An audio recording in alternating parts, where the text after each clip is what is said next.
जमादान रियाजी में आपका इस्तेमाल है। मश्क 1.2 का पहला।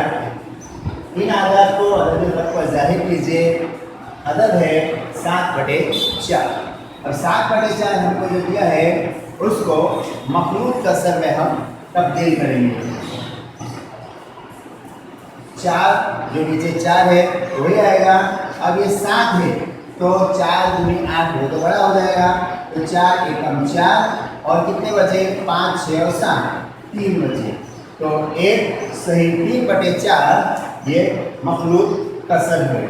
अब यहाँ से पता चलता है 1 और आगे भी है 3/4 है। तो इसका मतलब कि ये जो अदद है 1 और 2 के बीच में आएगा।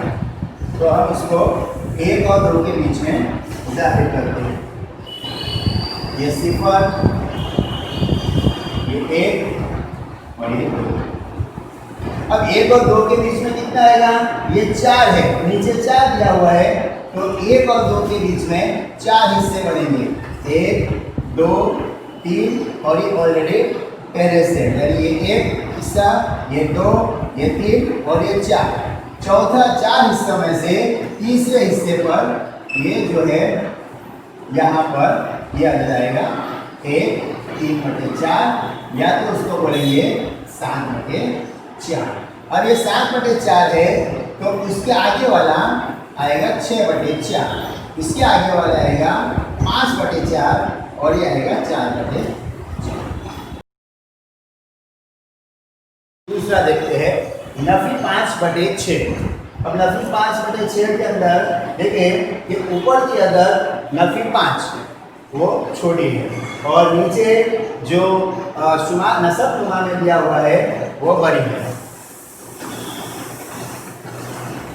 अब इसका मतलब ये हुआ कि 1 और 0 के दरमियान में आएगा, लेकिन यहाँ नफी है तो नफी 1 और 0 के दरमियान में हम उसको बताएंगे। 0 और ये 1 लिखते हैं। यहाँ 6 है तो 0 और नफी 1 के दरमियान में 6 टुकड़े करेंगे, 6 हिस्से बनाएंगे। 1 2 3 4 5 और ये ऑलरेडी पहले से मौजूद है।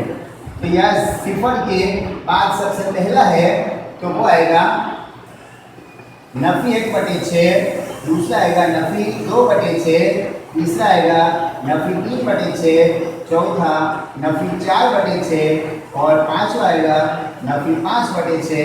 यानी ये जो है हमारा ये जवाब है जो हमको ये अदद खत पर जाहिर करना है।